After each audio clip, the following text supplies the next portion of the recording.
There are many theories regarding when and where music originated. Many agree that music began even before man existed. Historiographers point out that there are 6 periods of music, and each period has a particular style that greatly contributed to what music is today. The second half of the 16th century witnessed the beginnings of the tradition which many music lovers readily associate with the normal feel of classical music. This was also something of a golden period for choral composition, as a seemingly endless flow of a cappella masses, motets, anthems, psalms and madrigals flowed from the pens of the masters of the age.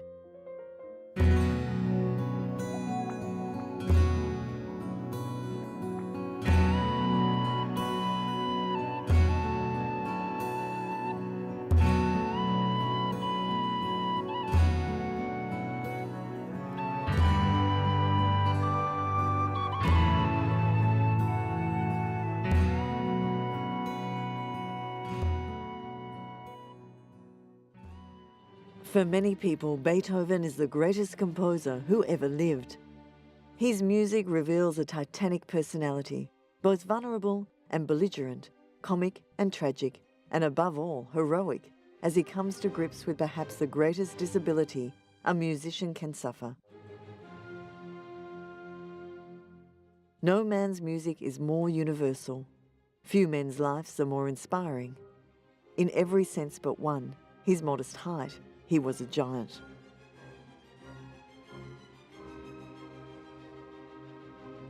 Born in Bonn in 1770, the eldest son of a singer, Beethoven moved in 1792 to Vienna.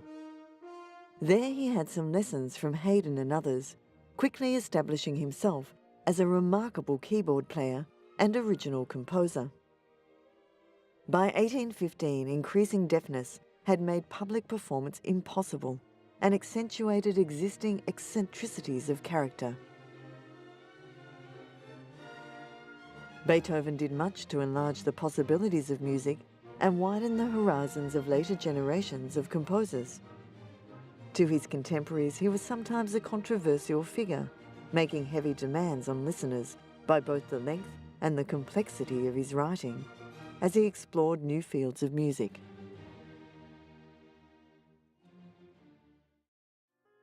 During the Baroque period, the foundations were laid for the following 300 or so years of musical expression. The idea of the modern orchestra was born, along with opera, including the overture, prelude, aria, recitative, chorus, the concerto, sonata, and the modern cantata. The rather soft-grained viol string family of the Renaissance was gradually replaced by the bolder violin, viola and cello. The harpsichord was invented and important advances were made in all instrumental groups. Choral music no longer dominated, and as composers turned more and more to writing idiomatic instrumental works for ensembles of increasing colour and variety, so classical music gradually began to work its way into the very fabric of society. The Baroque era witnessed the creation of a number of musical genres which would maintain a hold on composition for years to come. Yet it was the classical period which saw the introduction of a form which has dominated instrumental composition to the present day: sonata form. If Baroque music is notable for its textural intricacy, then the classical period is characterized by a near obsession with structural clarity.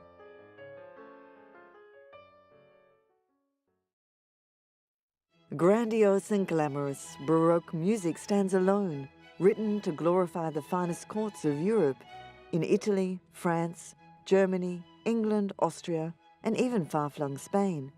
Its greatest composers, such as Vivaldi, Handel and Bach, had a fascinating cast of musical magicians, including Albinoni and Scarlatti.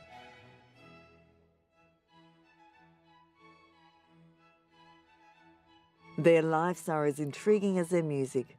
We find virtuoso performers who earned their bread and butter in the cathedrals of Europe, while keeping company with kings and queens and setting opera houses ablaze across the continent with their fabulous new music.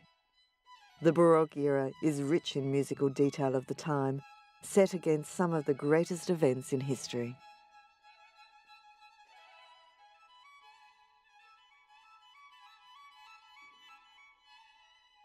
The Italian composer and violinist Antonio Vivaldi was born in Venice in 1678, and after his ordination in 1703, embarked on an intermittent career in the service of the Ospedale della Pieta, an institution for the education of orphan, illegitimate or indignant girls. It was an establishment with a formidable musical reputation. His later career brought involvement in opera. As a composer, Vivaldi was prolific, with some 500 concertos to his credit, in addition to a quantity of works for the church and for the theatre. He left Venice in 1741, in the apparent hope of finding new patrons in Vienna, where he died shortly after his arrival in the city.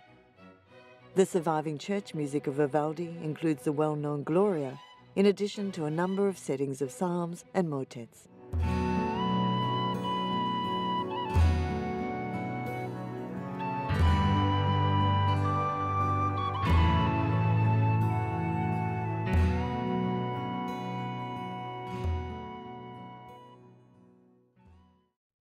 Johann Sebastian Bach belonged to a dynasty of musicians.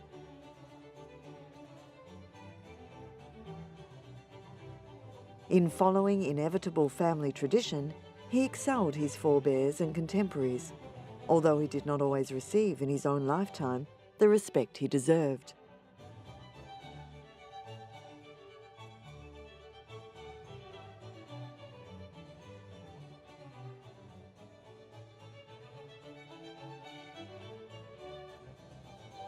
He spent his early career principally as an organist, latterly at the court of one of the two ruling Grand Dukes of Weimar.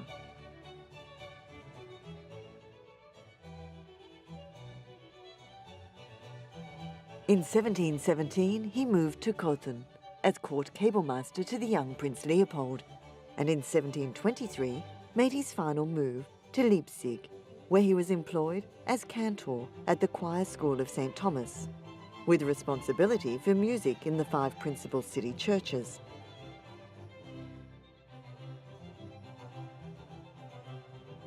In Leipzig, he also eventually took charge of the University Collegium Musicum and occupied himself with the collection and publication of many of his earlier compositions. Despite widespread neglect for almost a century after his death, Bach is now regarded as one of the greatest of all composers.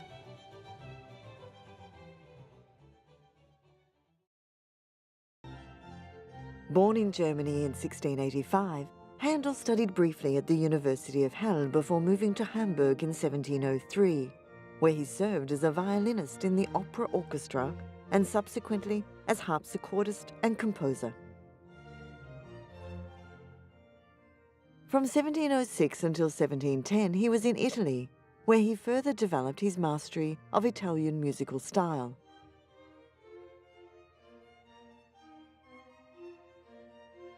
Appointed cablemaster to the Elector of Hanover, the future George I of England, he visited London, where he composed the first London Italian opera, Rinaldo, in 1710 and settled 2 years later. He enjoyed aristocratic and later royal patronage and was occupied largely with the composition of Italian opera, with varying financial success until the 1740s.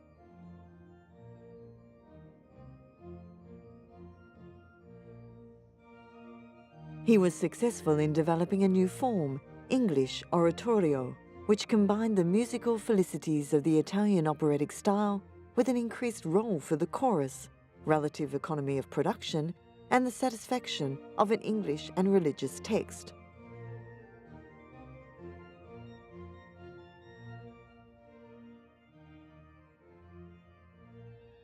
In London, he won the greatest esteem and exercised an influence that tended to overshadow the achievements of his contemporaries and immediate successors.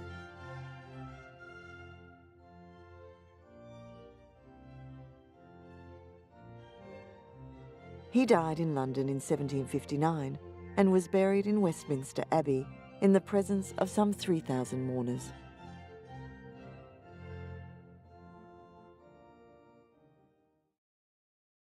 Tchaikovsky was a Russian composer whose works included symphonies, operas, ballets, and chamber music. Some of these rate amongst the most popular concert and theatrical music in the classical repertoire. Despite his musical precocity, Tchaikovsky was educated for a career as a civil servant. Against the wishes of his family, he pursued a musical career and entered the St. Petersburg Conservatory, from which he graduated in 1865. This formal Western-oriented training set him apart from composers of the contemporary nationalist movement, embodied by the Russian composers of the five with whom Tchaikovsky's professional relationship was mixed. Despite his many popular successes, Tchaikovsky's life was punctuated by personal crises and depression. Contributory factors included the loss of his mother through boarding school and her early death, his suppressed homosexuality, and the collapse of the one enduring relationship of his adult life, his 13-year association with the wealthy widow von Meck. His sudden death at the age of 53 is generally ascribed to cholera, but some attribute it to suicide.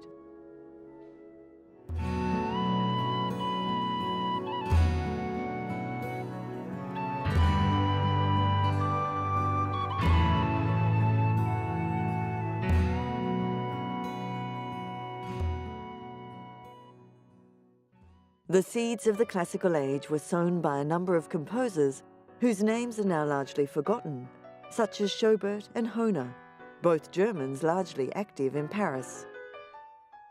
They were representative of a period which is variously described as Rococo or Galant, the former implying a gradual move away from the artifice of high Baroque. The latter an entirely novel style based on symmetry and sensibility, which came to dominate the music of the latter half of the 18th century, through two composers of extraordinary significance, Joseph Haydn and Wolfgang Amadeus Mozart.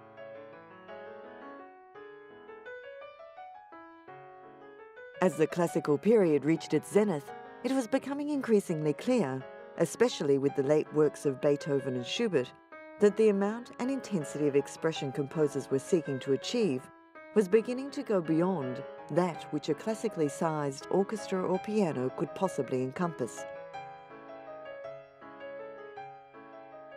The next period in musical history therefore found composers attempting to balance the expressive and the formal in music with a variety of approaches, which would have left composers of any previous age utterly bewildered. The youngest child and only surviving son of Leopold Mozart, Wolfgang Amadeus, was born in Salzburg in 1756. He showed early precocity both as a keyboard player and violinist, and soon turned his hand to composition. His obvious gifts were developed along with those of his elder sister, under his father's tutelage, and the family, through their indulgence of their then patron, the Archbishop of Salzburg, was able to travel abroad between 1763 and 1766, to Paris and to London.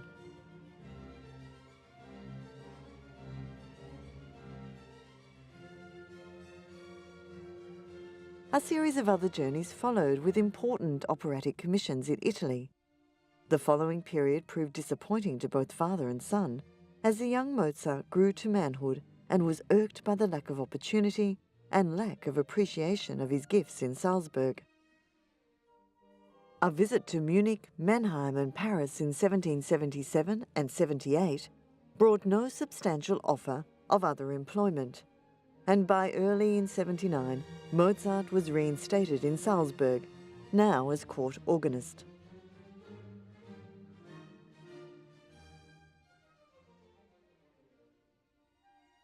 Early in 1781, he had a commissioned opera staged in Munich for the Elector of Bavaria. Dissatisfied after being summoned to attend, his patron, the Archbishop in Vienna, dismissed him. Mozart spent the last 10 years of his life in precarious independence in Vienna, his material situation not improved by a marriage imprudent for one in his circumstances. Initial success with German and then Italian opera and series of subscription concerts were followed by financial difficulties. In 1791, things seem to have taken a turn for the better, despite the successor to the Emperor Joseph II, who had died in 1790, lacking interest. In late November, however, Mozart became seriously ill and died in the small hours on the 5th of December.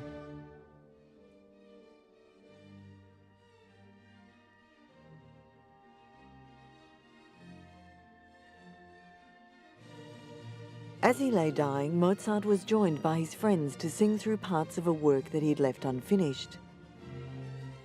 This was his setting of the Requiem Mass, commissioned by an anonymous nobleman who had intended to pass off the work as his own. The Requiem was later completed by Mozart's pupil, Süssmayr, to whom it was eventually entrusted, although other possible completions of the work have since been proposed. In addition to a smaller number of works for vocal ensemble, Mozart wrote concert arias and scenes, some of them for insertion into operas by others. The Romantic era was the golden age of the virtuoso, where the most fiendishly difficult music would be performed with nonchalant ease, and the most innocuous theme in a composition would be developed at great length for the enjoyment of the adoring audience. The emotional range of music during this period was considerably widened, as was its harmonic vocabulary and the range and number of instruments which might be called upon to play it.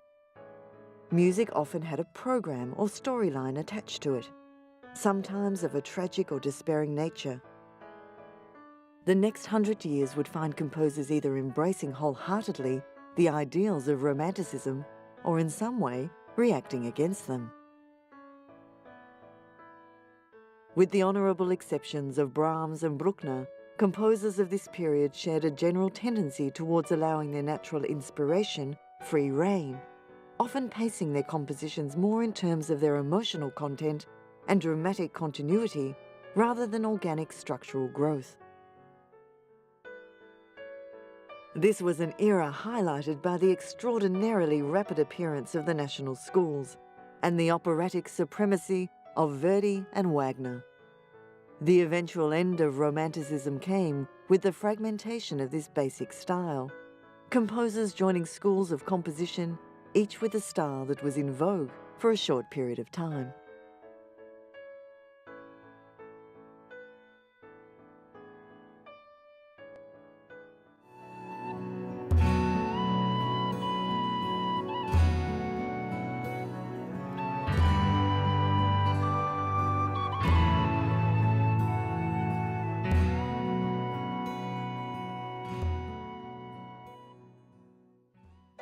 Frédéric Chopin was a pianist-composer par excellence. Regarded as one of the most mesmerizing performers of his day, he lives on in his music. His life from his birth in Poland, his famous affair with the French writer George Sand, to his death at the age of 39 in Paris, features prominently in his music. Born near Warsaw in 1810, the son of a French emigrant and a Polish mother, Chopin won early fame in the relatively limited circles of his native country before seeking his fortune abroad in Paris. His departure from Warsaw coincided with the unsuccessful national rising against Russian domination, and Chopin found himself in Paris in the company of a number of other Polish exiles. He was able to establish himself as a pianist and as a teacher of the piano, primarily in fashionable society. His compositions, principally for the piano, make a remarkable use of the newly developed instrument of the time, exploring its poetic possibilities. As a young musician embarking on a career as a pianist, Chopin provided himself with half a dozen works for piano and orchestra, a form for which he later found no necessity. Delfina Potocka, a Polish countess, was a friend and muse to Chopin and Zygmunt Krasinski.